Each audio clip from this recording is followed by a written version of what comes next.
Prepárate para una mirada escalofriante detrás de escena de las acrobacias más mortales de Hollywood que salieron mal. Desde choques de autos que detienen el corazón hasta caídas libres impresionantes que terminaron en tragedia. Nos sumergiremos en los momentos aterradores que costaron la vida a algunos de los dobles más valientes. Es un recordatorio sobrio de los peligros reales detrás de la acción de taquilla.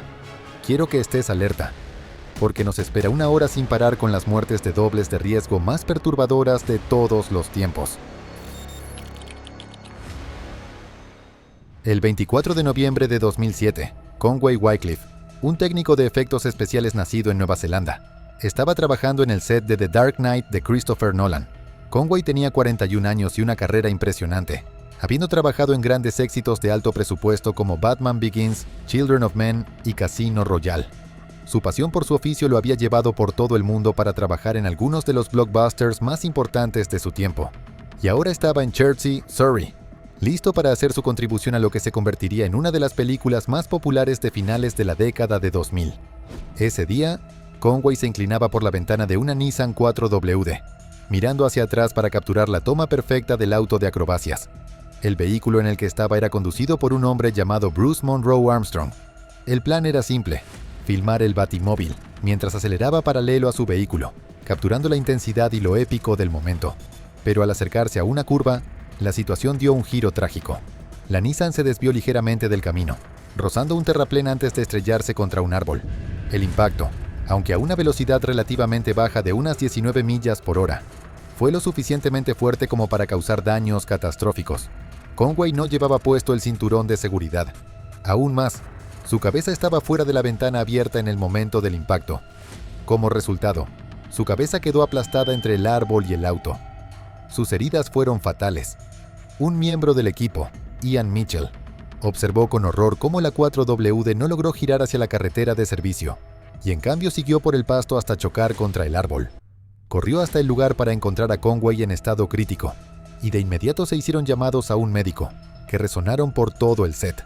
A pesar de los esfuerzos, Conway fue declarado muerto en la escena. Christopher Corbould, el supervisor de efectos especiales, enfrentó un escrutinio por el incidente, pero un tribunal finalmente dictaminó que la muerte de Conway fue un accidente. En memoria de Conway Wycliffe, los créditos finales de The Dark Knight leyeron: en memoria de nuestros amigos Heath Ledger y Conway Wycliffe, un recordatorio conmovedor de la delgada línea entre la vida y el arte. Era el 3 de noviembre de 1994, en un set de filmación en Los Ángeles, California. El elenco y el equipo de la comedia de terror Vampire in Brooklyn se preparaban para otro día de rodaje. Entre los profesionales en el set estaba Sonia Davis, una doble de 27 años. Sonia, que doblaba a la actriz Angela Bassett, era una especialista experimentada con créditos en películas como Strange Days y Time Cop. Sin embargo, ese día terminaría en tragedia con consecuencias devastadoras. Sonia debía realizar una caída hacia atrás de 13 metros desde la azotea de un edificio hacia un callejón. La acrobacia requería que cayera en un espacio estrecho entre edificios y aterrizara en una gran bolsa de aire colocada abajo. La bolsa estaba diseñada para amortiguar la caída y garantizar su seguridad. Sin embargo, mientras se preparaba para la acrobacia, Sonia expresó sus preocupaciones. ¿Están seguros?, gritó al coordinador de acrobacias, Alan Alini. Su madre, Wanda Sapp, y su hermano, que observaban desde el set, podían sentir su inquietud. La caída se suponía que sería sencilla. La bolsa de aire llenaba por completo el callejón, y el director de fotografía Mark Irwin creía que no había manera de que pudiera fallar, a menos que algo saliera mal. El día de la acrobacia, Sonia había ensayado todos los movimientos y estaba lista para ejecutar la caída. Sin embargo, cuando se soltó y cayó hacia atrás, no se relajó como le habían instruido. En lugar de eso, se impulsó demasiado fuerte, lo que provocó que su cabeza golpeara la pared de ladrillo opuesta. Solo las puntas de sus pies tocaron la bolsa de aire, y el resto de su cuerpo impactó directamente contra el pavimento. El impacto fue catastrófico. Sonia sufrió heridas graves y fue llevada de urgencia al hospital. A pesar de los mejores esfuerzos del equipo médico, murió a causa de sus lesiones 2 semanas después. El accidente fue presenciado por su madre y su hermano, quienes quedaron traumatizados por la horrenda escena de la caída de Sonia. Tras la muerte de Sonia, su madre presentó una demanda por homicidio culposo de $10 millones contra Paramount Pictures, la productora de Eddie Murphy, el director Wes Craven y el coordinador de acrobacias Alan Olani. La demanda alegaba que Sonia había sido presionada a realizar la acrobacia a pesar de haber expresado sus dudas sobre su seguridad. Wanda Sapp recordó las últimas palabras de su hija, resaltando el miedo y la vacilación que sintió antes de la caída fatal. La carrera de Sonia Davis en la industria de los stunts comenzó a finales de los años 80, cuando fue introducida a la profesión por el coordinador de acrobacias Greg Elam. En ese entonces, Sonia trabajaba como instructora de aeróbics y nutricionista. Rápidamente se enamoró de la adrenalina y de las exigencias físicas del trabajo como doble. Se entrenó rigurosamente en la escuela de acrobacias de Greg, en el sur de Los Ángeles, junto a sus hijos Usan, Kofi y Keontae. Como mujer afroamericana, Sonia destacaba en un campo con poca diversidad. Realizó una amplia variedad de acrobacias, incluyendo caídas desde grandes alturas, peleas, acrobacias en motocicleta y en automóvil, ganándose reconocimiento rápidamente por sus habilidades. Trabajó de manera constante, doblando actrices de renombre como Janet Jackson, Whoopi Goldberg y Angela Bassett. Su dedicación y talento le valieron respeto en la industria. El director de fotografía Mark Irwin recordó los momentos previos a la caída. Describió la bolsa de aire como tan grande como una casa, llenando completamente el callejón. La primera noche, una ambulancia estuvo presente en el set, pero no estuvo la segunda noche, porque el equipo creía que la bolsa de aire garantizaría la seguridad. Irwin luego reflexionó sobre el incidente, señalando que Sonia había hecho todas las preparaciones necesarias y estaba consciente de los requisitos de la escena. Sin embargo, el momento de la caída salió terriblemente mal. Angela Bassett, quien trabajó estrechamente con Sonia, quedó profundamente afectada por su muerte. Emitió un comunicado a través de su publicista expresando su dolor y admiración por Sonia. Era una artista dedicada. Su trabajo era extremadamente importante para ella. Pero, ante todo, era una mujer de fe. Y la amo y la extraño profundamente.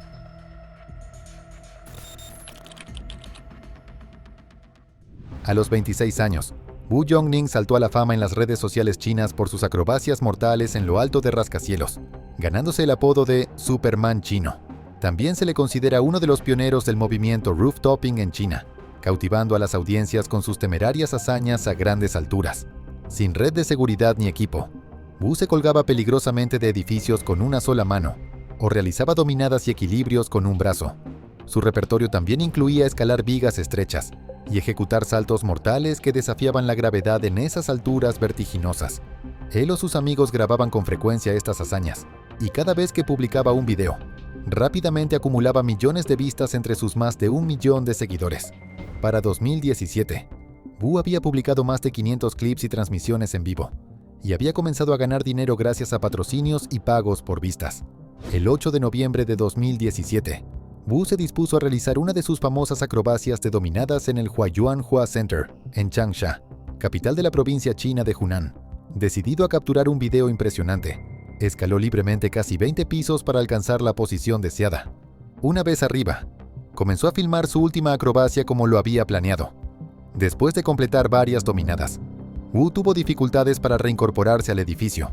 En cuestión de segundos, perdió el agarre y cayó aproximadamente 14 metros hacia el suelo. El impacto fue fatal y murió a causa de sus heridas durante o poco después del accidente. Su cuerpo fue descubierto más tarde en una terraza por un limpiador de ventanas. Durante las primeras semanas después de su muerte, los fanáticos de Wu no sabían qué había pasado. Comenzaron a hacerse preguntas cuando notaron que había dejado de publicar en sus redes sociales. Rumores sobre su muerte en una acrobacia comenzaron a circular, lo que su novia más tarde confirmó. Al mismo tiempo, una grabación de su muerte comenzó a difundirse en línea, publicada por un individuo no identificado que muchos creen estaba cerca de Wu. Entre la conmoción, medios locales informaron que Wu había intentado la acrobacia para ganar dinero de un concurso con premio económico. Se reveló que Yongning necesitaba el dinero para proponerle matrimonio a su novia, lo cual planeaba hacer al día siguiente del reto. Además, quería usar parte del dinero para cubrir gastos médicos de su madre enferma. Los padres de Wu, indignados por su muerte, presentaron una demanda contra varias plataformas de redes sociales que él utilizaba. Los acusaron de ser responsables porque, como empresas comerciales, compartían las ganancias que Wu recibía de sus seguidores, incentivando indirectamente sus aventuras peligrosas. Finalmente, el Tribunal de Internet de Beijing dictaminó que la aplicación de transmisiones en vivo Huajiao debía asumir una responsabilidad menor en el accidente. El tribunal ordenó que Huajiao pagara a la familia de Wu 30,000 yuanes, equivalentes a $4,300, como compensación. La trágica muerte de Wu tuvo poco impacto en la popularidad de las acrobacias extremas en plataformas chinas de streaming. Sin embargo, el gobierno chino respondió imponiendo nuevas regulaciones que exigían a estas plataformas aumentar la supervisión y el control de contenidos para frenar este tipo de actividades peligrosas.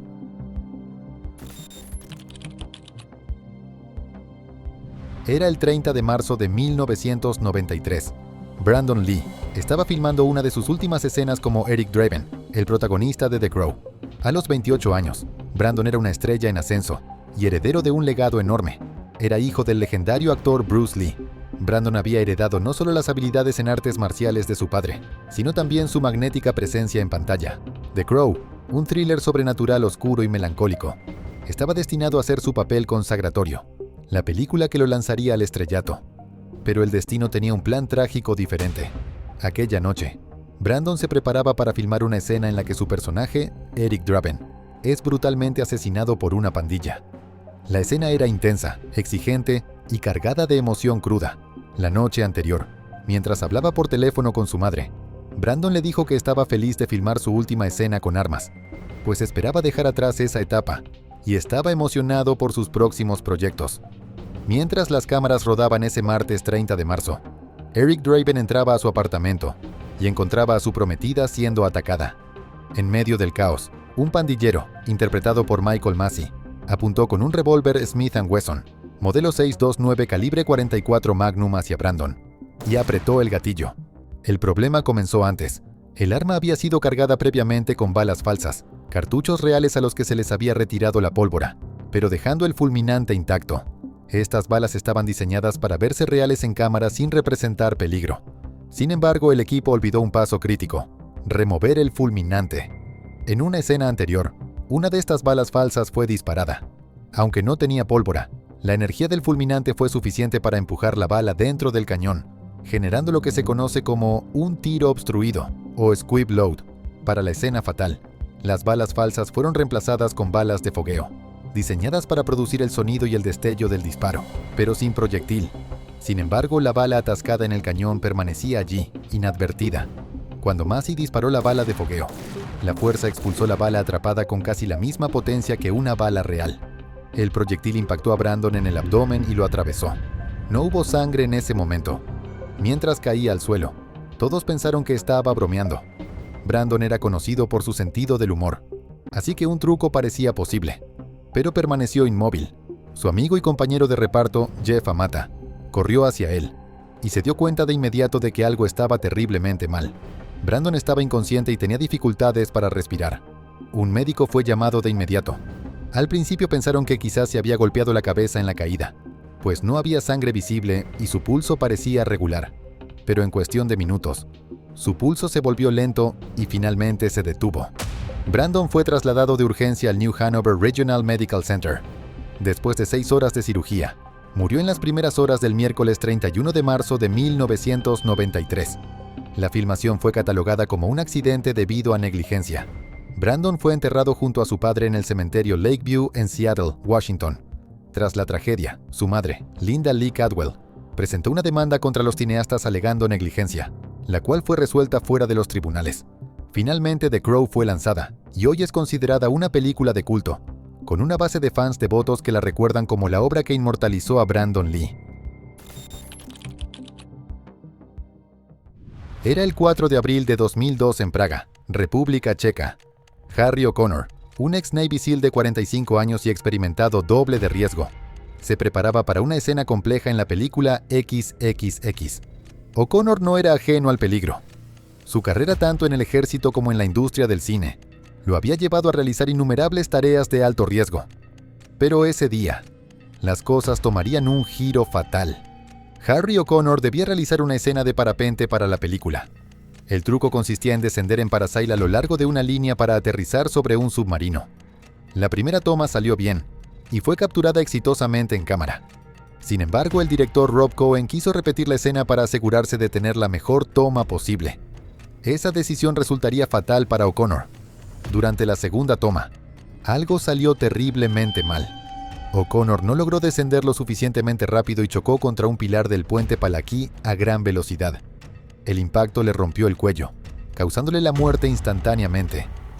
Harry O'Connor había nacido el 28 de agosto de 1957 en Grand Rapids, Michigan.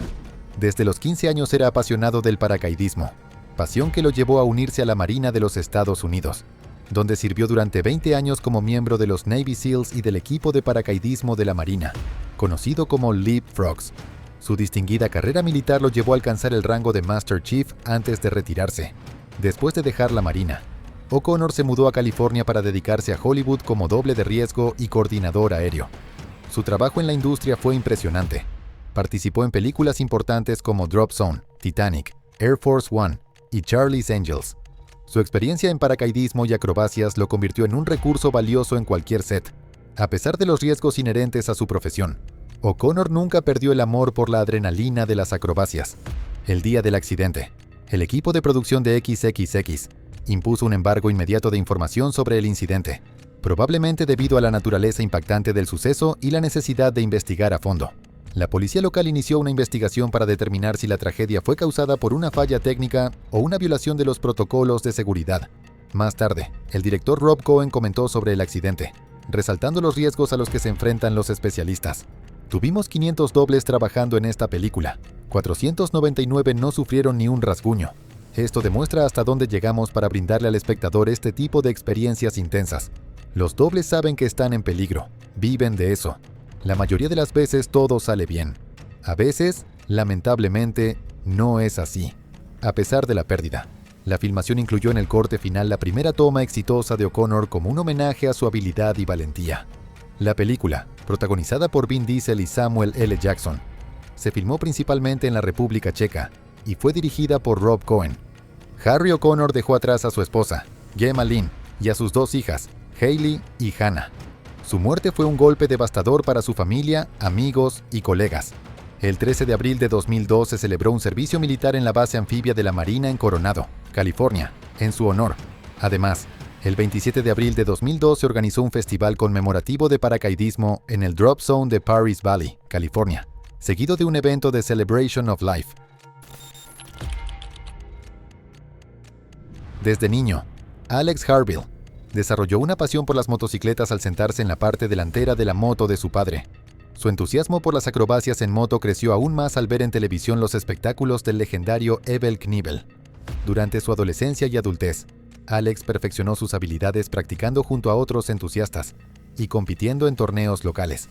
Su dedicación y amor por las acrobacias en moto se convirtieron en la fuerza que impulsaba su búsqueda de la excelencia. A los 28 años, Alex Harville ya había logrado hacerse un nombre como corredor profesional de motocross y doble de riesgo. En 2013, consiguió su primer récord Guinness al realizar el salto más largo en moto de rampa a rampa de tierra en el Horn Rapids Motorsports Complex, en West Richland, Washington. En esa ocasión, voló con su motocicleta una distancia de 90 metros, casi el largo completo de un campo de fútbol americano. Sin embargo, Alex rara vez vivía de su pasión, a pesar de llevar al límite lo que parecía imposible. Para mantener a su esposa y a sus 2 hijos, trabajaba en una granja en Otello.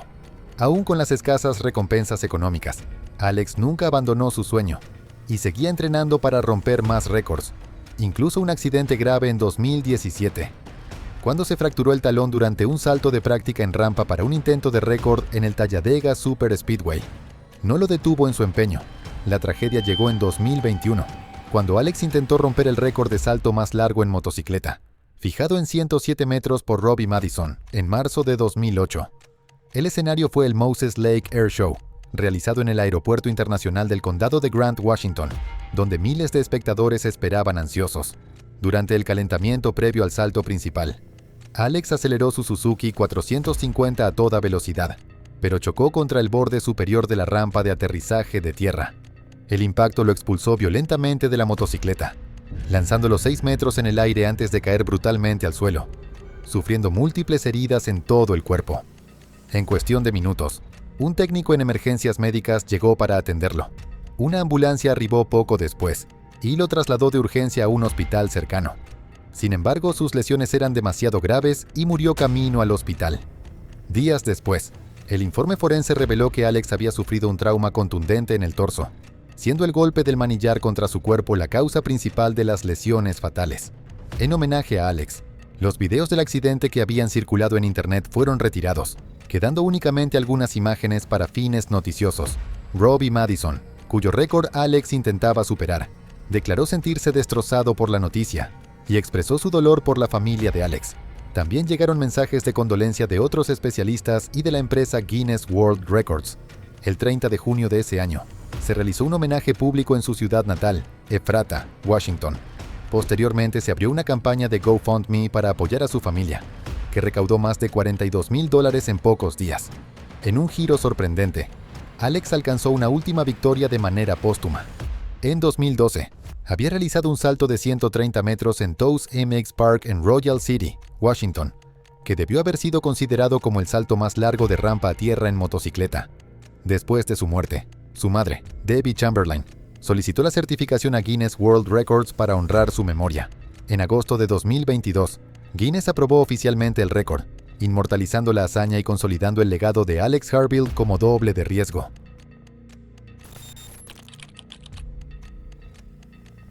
Era el 23 de julio de 1982. La luna colgaba baja sobre Indian Dunes, arrojando un resplandor fantasmal sobre el vasto paisaje de Valencia, California. El lugar, muy utilizado por cineastas en los años 80, había sido escenario de series como MacGyver y China Beach. Pero esa noche fatídica, durante la filmación de Twilight Zone, The Movie, el rancho se transformó en un escenario de tragedia indescriptible. A pesar de ser tarde en la noche, el set estaba lleno de miembros del equipo. John Landis, de 31 años, director de películas como Animal House y An American Werewolf in London, estaba al mando con su estilo habitual de autoridad. Esa noche, el rodaje requería que el actor Vic Morrow cargara a 2 niños pequeños a través de un poblado en llamas. Vic Morrow tenía 53 años y una carrera sólida en cine y televisión. Los niños, sin embargo, no eran actores profesionales. Se trataba de Micah Dean Leigh, de 7 años, y Renee Shin-Yi Chen, de 6. Landis estaba violando las leyes laborales de California al tener a los niños en el set a esa hora de la noche, sin los permisos requeridos. De hecho, ambos estaban siendo pagados por debajo de la mesa. La escena exigía intensidad, explosiones, fuego y un helicóptero militar sobrevolando a baja altura. Morrow interpretaba a Bill Connor, un hombre transportado a la guerra de Vietnam, desesperado por salvar a 2 niños de soldados estadounidenses. El helicóptero, pilotado por el veterano de Vietnam Dorsey Wingo, era fundamental para dar realismo a la secuencia. Lo que los padres de los niños no sabían era que habría explosiones de gran magnitud en medio de la acción. El helicóptero flotaba a unos 7,5 metros del suelo mientras Morrow, cargando a los niños en brazos, avanzaba por un río poco profundo. Tras ellos, el pueblo ficticio ardía en llamas controladas. Todo parecía bajo control, hasta que la tragedia golpeó. Uno de los efectos de mortero detonó directamente bajo el helicóptero, lanzando escombros y una tapa metálica hacia el rotor de cola. El rotor, esencial para estabilizar la aeronave, se destrozó al instante. Wingo perdió el control. El helicóptero comenzó a girar violentamente. Vic Morrow, que ya había soltado a Renee, aún llevaba a Micah en brazos cuando la aeronave cayó sobre ellos. Las aspas principales golpearon a Morrow y al niño, decapitándolos. Renee, que había quedado en el suelo, fue aplastada por el tren de aterrizaje. Todo ocurrió en segundos. El set quedó en silencio absoluto. Luego los gritos desgarradores de la madre de Renee rompieron el espanto. El piloto sobrevivió milagrosamente, pero la escena se convirtió en una pesadilla real. Al amanecer, la policía y las autoridades ya investigaban el lugar. El juicio posterior reveló que Landis había insistido en que el helicóptero volara más bajo a pesar de las advertencias del equipo. Varios testigos aseguraron que él mismo había dicho: «Puede que perdamos el helicóptero», mostrando una actitud temeraria hacia la seguridad. Landis y 4 miembros más de la producción enfrentaron cargos de homicidio involuntario. Tras un juicio largo y mediático, fueron absueltos, aunque el escándalo manchó la carrera del director. En una entrevista en 1996, Landis admitió que pensaba en la tragedia todos los días y que su carrera jamás se recuperó del todo. La secuencia jamás fue incluida en la película final, pero el recuerdo del accidente en el set de Twilight Zone, The Movie, se mantiene como uno de los episodios más oscuros en la historia de Hollywood. Un ejemplo brutal de cómo la ambición y la negligencia pueden tener consecuencias fatales. Era octubre de 2011 en Bulgaria. Kun Liu, un especialista chino de 26 años, trabajaba en el set de la película de acción The Expendables 2. Había pasado varios años en la industria cinematográfica ganándose el respeto de sus colegas por su disciplina y talento. Ese día debía participar en una secuencia de explosiones sobre una lancha inflable en el embalse de Ognianovo. El truco estaba planeado como una explosión controlada, algo común en filmes de acción. Kun Liu y otro especialista estaban a bordo de la embarcación cuando las cámaras comenzaron a rodar. El estallido debía ser espectacular en pantalla, pero seguro en la práctica. Sin embargo, la detonación fue mucho más grande y poderosa de lo esperado. El impacto fue devastador. Kun Liu sufrió heridas fatales a causa de la explosión y murió en el lugar. El otro especialista que lo acompañaba también resultó gravemente herido, aunque logró sobrevivir. La noticia se propagó rápidamente. Familiares, amigos y colegas de Kun quedaron destrozados. Sus padres, Liu Song-yu y Bai Yanmei, estaban inconsolables. Habían perdido a su hijo en un accidente que, según ellos, pudo haberse evitado. Poco después, la familia decidió emprender acciones legales contra los productores de la película, Millennium Films, y contra el coordinador de acrobacias, Chad Stahelski. En 2012, los padres de Kun presentaron una demanda por homicidio culposo. Alegaron que los cineastas habían actuado con negligencia y no brindaron la protección adecuada a los participantes de la escena. Solicitaban compensación por los gastos funerarios y de sepelio, así como por la pérdida del amor, compañía y apoyo que Kun les brindaba. La batalla legal se prolongó por 4 años, obligando a la familia a revivir su dolor mientras exigían justicia. Finalmente, el Tribunal Superior falló a favor de los padres de Kun. Ordenó a Millennium Films y a New Image pagarles $195,000 hongkoneses, aproximadamente $25,000 estadounidenses. El fallo, sin embargo, desató indignación. Muchos lo consideraron una burla. La cifra parecía insignificante frente a la pérdida de una vida. Aunque el dinero no devolvería a Kun, los simpatizantes creían que la sentencia no reflejaba la magnitud de la tragedia. En medio de la controversia, surgió una noticia alentadora. El astro internacional de acción Jet Li, quien tenía una breve participación en The Expendables 2, decidió donar en privado una suma mucho mayor a la familia de Kun, $5.8 millones hongkoneses, cerca de $750,000 estadounidenses. Li, conocido por su generosidad, quiso ofrecer su apoyo sin atraer la atención mediática. No obstante, la noticia se filtró, y su gesto fue aplaudido en todo el mundo como un acto de compasión y humanidad. Los padres de Kun expresaron públicamente su gratitud hacia Jet Li. Aunque nada podría devolverles a su hijo, su ayuda les brindó un pequeño consuelo en medio del dolor. A pesar de la tragedia, The Expendables 2 se estrenó en 2012 con un elenco estelar que incluía a Sylvester Stallone, Bruce Willis, Arnold Schwarzenegger y el propio Jet Li. La película fue un éxito comercial, pero siempre quedó marcada por la muerte de Kun Liu. Su caso impulsó a la industria a replantear los protocolos de seguridad en filmaciones de alto riesgo y recordó al público el sacrificio oculto de los dobles de riesgo, héroes anónimos, que exponen sus vidas para que otros disfruten de la acción en pantalla. Era el 21 de octubre de 2021.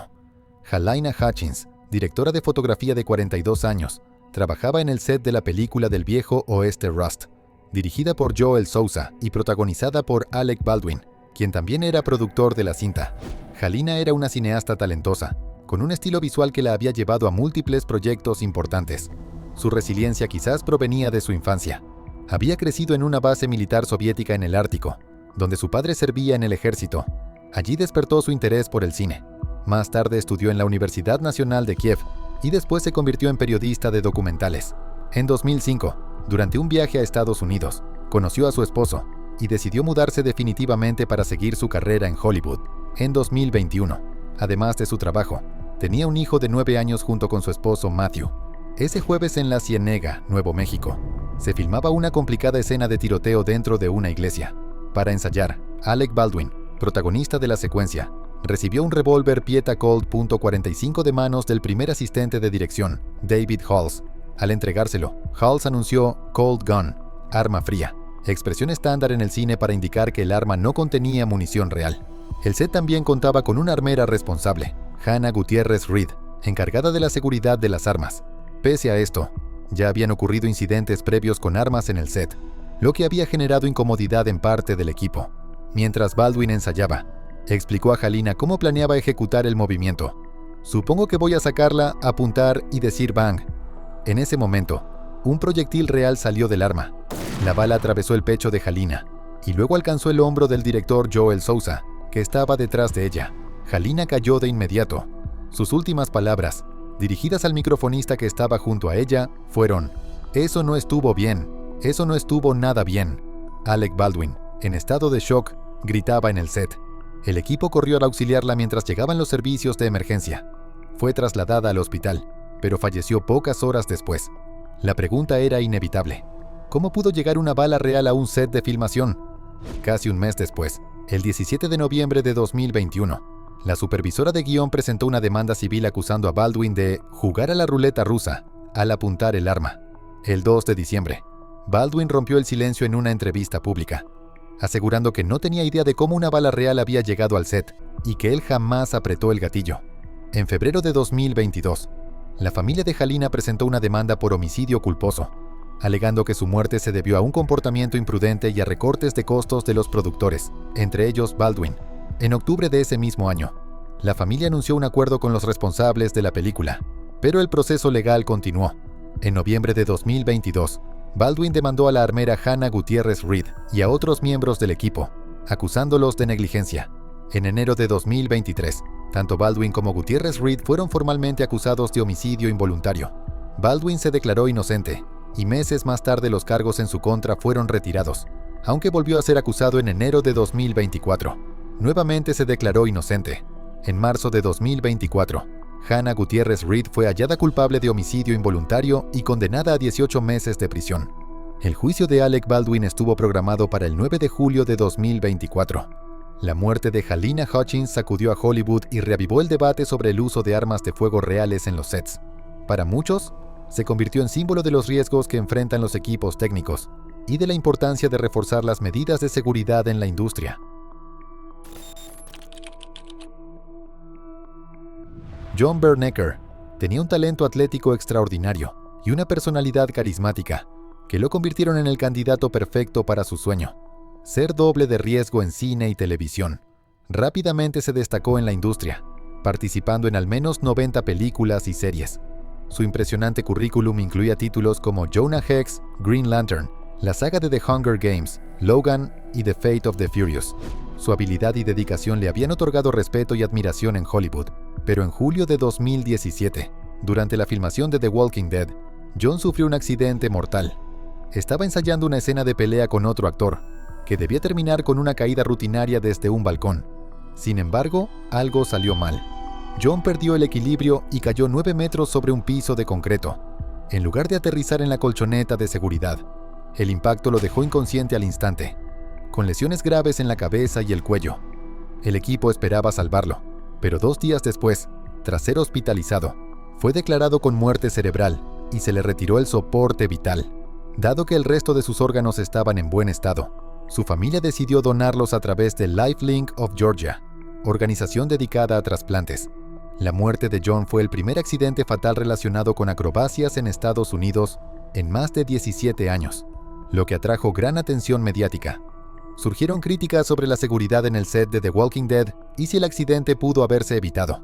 AMC, la productora de la serie, declaró que habían cumplido con los estándares de seguridad de la industria y lo calificó como un accidente aislado, pero los padres de John no estuvieron de acuerdo. Creían que la producción había fallado en garantizar un entorno seguro y que de haberse seguido protocolos estrictos, la tragedia se habría evitado. Tras varios intercambios con los medios, decidieron contratar un abogado e iniciar una demanda civil contra AMC y las compañías productoras. El 18 de enero de 2018, presentaron una demanda solicitando entre 40 y 100 millones de dólares en daños, además de pedir que se consideraran daños punitivos para prevenir futuras negligencias en otras producciones. El juicio, celebrado en diciembre de 2019 y con duración de 6 semanas, fue intenso. Los abogados de los padres de John argumentaron que la acrobacia podía fallar de muchas formas y que no había habido planificación suficiente para mitigar riesgos. Afirmaron que la seguridad se vio comprometida por preocupaciones de presupuesto y tiempo de producción. Por su parte, los abogados de AMC señalaron que era imposible prever que John caería casi 3 metros fuera del centro de la colchoneta de seguridad. Defendieron que se habían tomado medidas, incluyendo la contratación de un consultor externo, para garantizar un ambiente seguro. También resaltaron que John era un profesional consciente de la seguridad y que nunca se habría expuesto voluntariamente a un riesgo evidente. Al final del juicio, las compañías productoras, excepto AMC, fueron halladas negligentes en la muerte de John y se les ordenó pagar $8.6 millones a su familia. Sin embargo, la victoria duró poco. Una corte de apelaciones luego dictaminó que la Workers' Compensation Act, ley de compensación laboral, impedía demandas civiles en este tipo de casos, anulando el veredicto.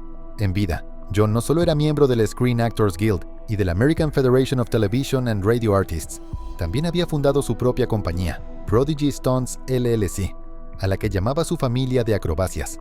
Además, apoyaba y motivaba a jóvenes que querían seguir la carrera de dobles de riesgo. John fue enterrado en el cementerio Metairie de Nueva Orleans, dejando un legado de inspiración, profesionalismo y pasión por su oficio.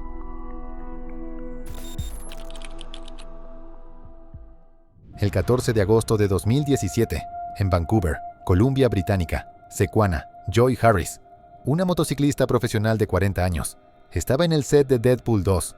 Harris estaba doblando a la actriz Zazie Beetz, quien interpretaba al personaje Domino. Era su primera experiencia como doble de riesgo en una película, pero contaba con una amplia trayectoria como corredora de motos. Joy Harris había hecho historia al convertirse en la primera mujer afroamericana con licencia para competir profesionalmente en motociclismo de carretera. Comenzó a montar en moto en 2009 y con determinación, en 2014, ya competía a nivel profesional.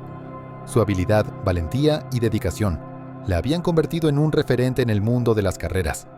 Además, había fundado su propio equipo, Trader Racing, inspirando a otros en su comunidad.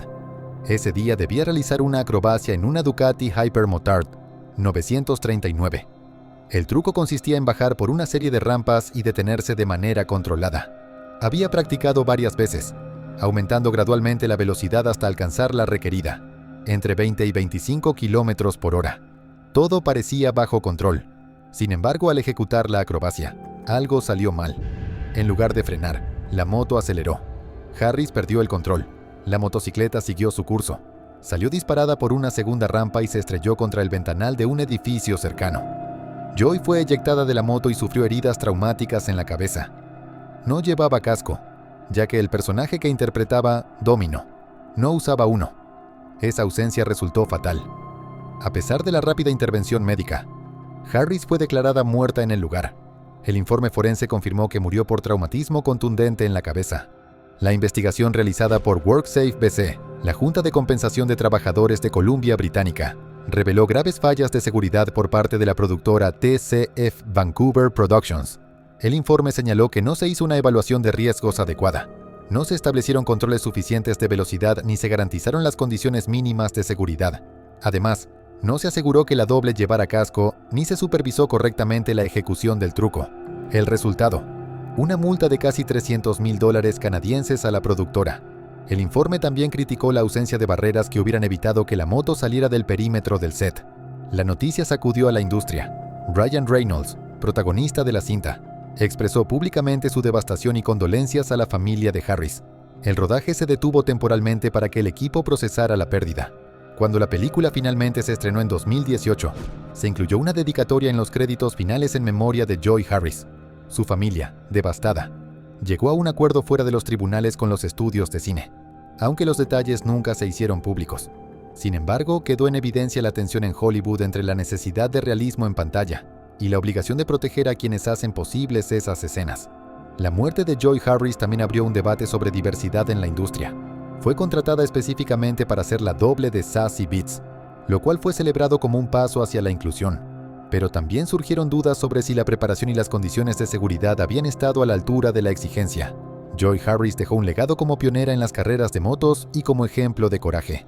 Aunque su carrera como doble de riesgo fue breve, su historia quedó grabada en la memoria de Hollywood como un recordatorio de lo que está en juego detrás de cada escena de acción.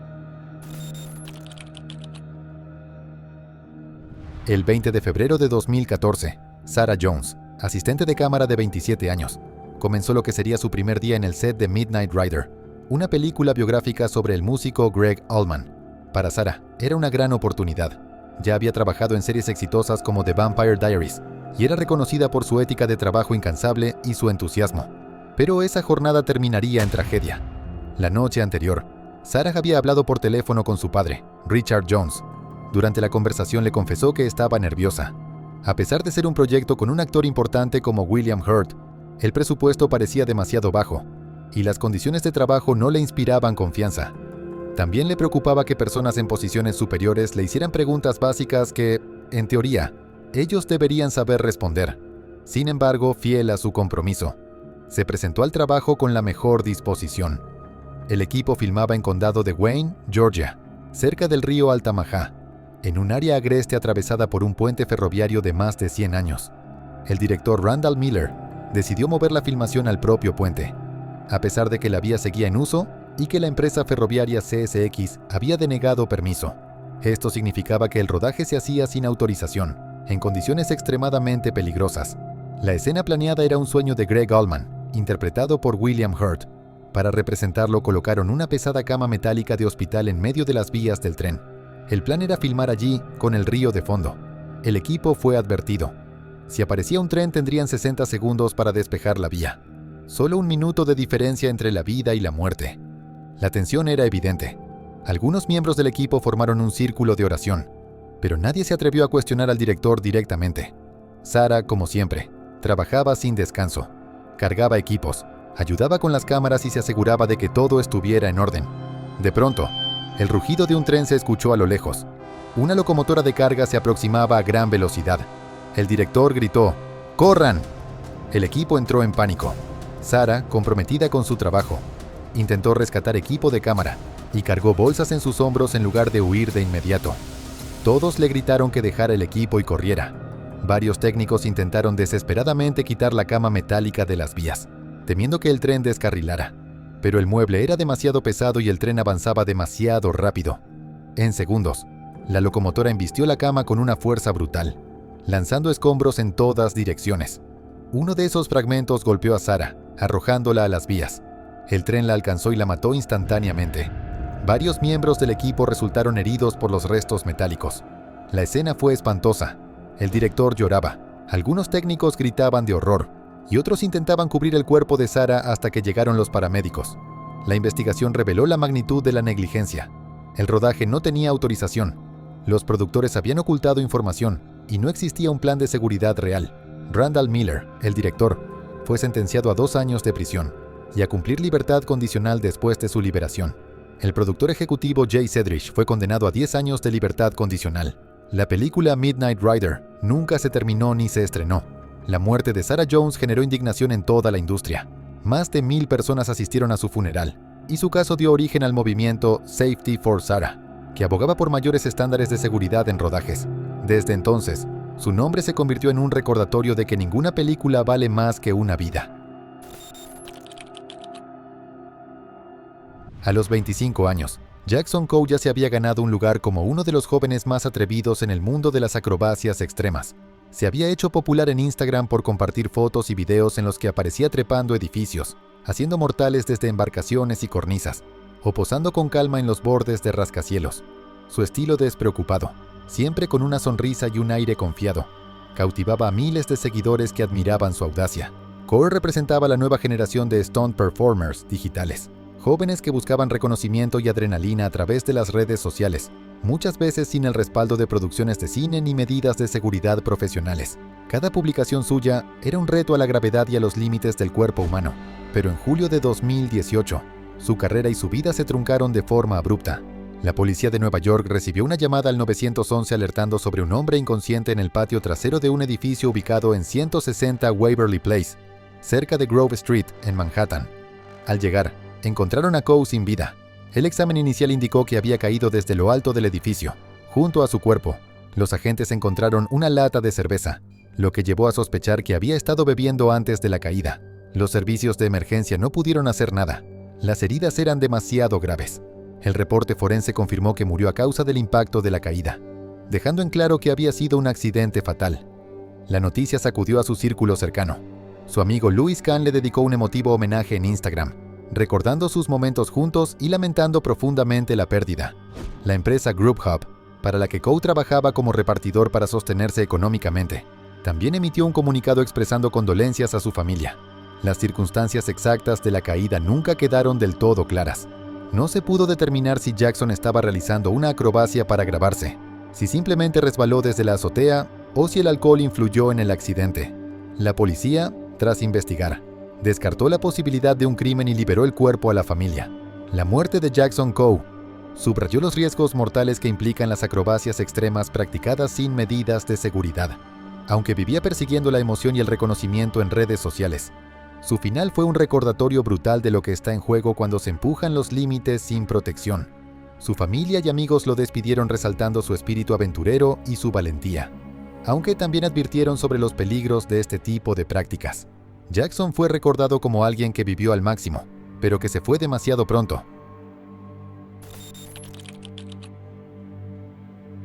Era el 16 de septiembre de 1985 en San Bernardino, California. Art Scholl, un reconocido piloto de acrobacias aéreas de 53 años, se preparaba para otro día de filmación. Con décadas de experiencia, Scholl era conocido no solo por su pericia en el aire, sino también por su meticulosa preparación y su prudencia. Había trabajado en numerosas películas y programas de televisión, y ese día estaba en el set de Top Gun, la superproducción de Tony Scott que buscaba redefinir el género de acción aérea. Art había sido contratado para grabar tomas de fondo, conocidas como plate shots, que más tarde se usarían detrás de los actores principales, como Tom Cruise y Val Kilmer, durante las secuencias de vuelo. Una de las maniobras que debía ejecutar era una Inverted Flat Spin, barrena plana invertida, maniobra que él mismo había enseñado a cientos de estudiantes en su carrera como instructor. Para Scholl, era un truco habitual. Aquel día, Art y su esposa Judy, también piloto, salieron temprano de casa y se dirigieron primero a la base aérea Edwards, donde realizó algunas filmaciones sobre tierra. Luego, tras almorzar, Scholl cambió de avión y voló hacia el aeropuerto de Palomar, en Carlsbad, donde se reuniría con el equipo de cámaras para realizar las tomas sobre el Océano Pacífico. El cielo estaba despejado y las condiciones parecían perfectas. El avión de Art, equipado con una cámara especial, despegó acompañado por una aeronave observadora que debía mantenerse a distancia para no arruinar la toma. En comunicación por radio, Art informó que estaba comenzando la maniobra. De pronto, se escuchó su voz. Tengo un problema real.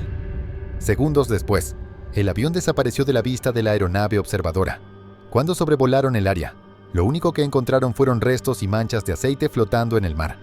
El avión de Art había caído al océano, a unos 8 kilómetros de la costa de Carlsbad. Judy, que esperaba en el aeropuerto de Rialto, se dio cuenta de inmediato de que algo estaba mal cuando el avión observador aterrizó sin él. La confirmación de la tragedia fue devastadora. Art no regresaría. A pesar de los esfuerzos, ni el avión ni el cuerpo de Scholl fueron recuperados, pues el impacto ocurrió en aguas profundas. La Junta Nacional de Seguridad en el Transporte, NTSB, investigó el accidente y concluyó que la causa más probable fue desorientación espacial, aunque no pudo descartarse un fallo mecánico o incluso un atasco en el sistema de cámara. Sin restos que analizar, el accidente quedó envuelto en misterio. Art Scholl no era solo un piloto, sino también un showman y un maestro. Había realizado exhibiciones aéreas en todo el país, enseñado a incontables alumnos y contribuido enormemente al cine con su habilidad para capturar tomas espectaculares en el aire. Su muerte dejó un vacío enorme en la comunidad de la aviación y en su familia. Su esposa Judy y sus 2 hijos, David y John, de un matrimonio anterior. Judy, también piloto, decidió no presentar demandas contra los productores de Top Gun, convencida de que no había culpables claros. Continuó trabajando en el mundo de la aviación, manteniendo vivo el legado de Art y proveyendo maquetas de aviones a estudios de cine. El recuerdo de Scholl quedó marcado en la industria. Sus últimas palabras por radio, "Tengo un problema real", resuenan como eco de los riesgos inevitables del vuelo acrobático. Con el estreno de Top Gun Maverick décadas después, Judy confesó que no pudo evitar pensar en lo emocionado que estaría Art al ver los avances en la fotografía aérea moderna. Aunque su vida terminó en aquel accidente, su pasión por volar y su contribución al cine siguen inspirando a nuevas generaciones. El abismo no grita, susurra, y tú has decidido escuchar. Este viaje fue solo un fragmento de lo que aún queda por revelar. Y si estás aquí, al final, es porque algo en ti también quiere respuestas. Gracias por sumarte, por apoyar este contenido y por formar parte de esta comunidad que crece a la sombra del misterio. Te invito a suscribirte, a dejar tu comentario, a encender esa campanita para que no te pierdas nada, porque lo que viene es aún más profundo. Hasta la próxima entrega, cuando la oscuridad vuelva a hablar y tú decidas, una vez más, escuchar la voz del abismo.